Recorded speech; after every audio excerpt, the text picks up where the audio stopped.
দুনিয়াতে এখনো পর্যন্ত ইহুদি স্বভাবের কিছু মানুষ রয়েছে, ইহুদি স্বভাবের কিছু মানুষ রয়েছে যারা আল্লাহর পুরাপুরি কোরআনের আইনকে মানতে চায় না। মনে করে এখন এই আইনটা মানা যাবে, নামাজ মানা যাবে, রোজা মানা যাবে, হজ মানা যাবে।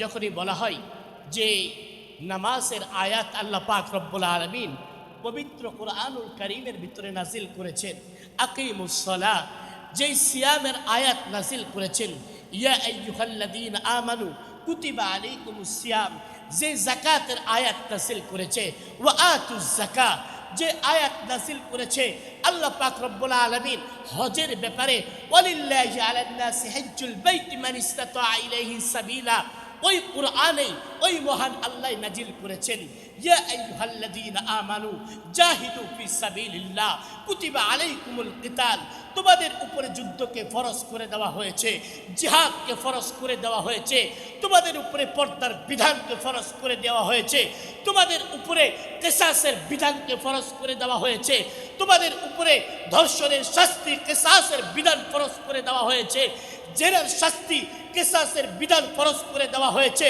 চোরের শাস্তি কিসাসের বিধানকে ফরজ করে দেওয়া হয়েছে। ওই ব্যক্তি বলে 1450 বছরের আগেকার আইন এই বর্তমান যুগে চলবে না। কথা বলেন ঠিক কিনা? ঈমান থাকবে না, ঈমান থাকবে না।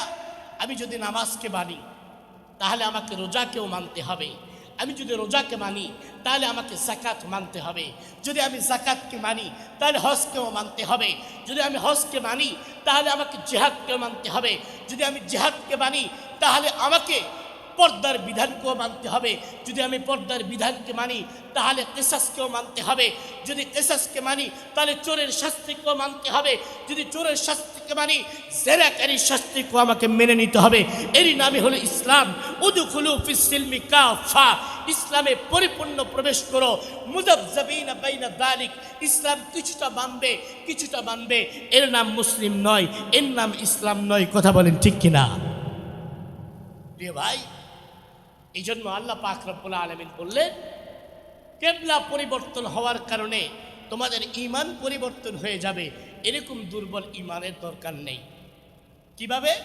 আল্লাহ পাক রব্বুল আলামিন বললেন, কিবলা পরিবর্তন হওয়া তো এটা মূল বিষয় নয়, মূল বিষয় হলো লাইসাল বিররা আন তুওয়াল্লু ওয়ুজুহাকুম কিবলাল মাশরিক ওয়াল মাগরিব, কিবলা পূর্ব দিকে হবে না পশ্চিম দিকে হবে এটা ধর্তব্য নয়। ধর্তব্য হলো মান আমানা বিল্লাহ, যে আল্লাহর প্রতি বিশ্বাস রাখবে, এক আল্লাহকে ইবাদতের যোগ্য মনে করবে, রব্বানিয়াতের যোগ্য মনে করবে, উলুহিয়াত মনে করবে, একমাত্র ইবাদতের যোগ্য আল্লাহ মনে করবে, একমাত্র সৃষ্টিকর্তা আল্লাহকে মনে করবে, একমাত্র জীবনদাতা আল্লাহকে মনে করবে, পৃথিবীর সমস্ত বিষয়ের ব্যাপারে এক আল্লাহকে মেনে নিবে, সেই হবে প্রকৃত মুমিন।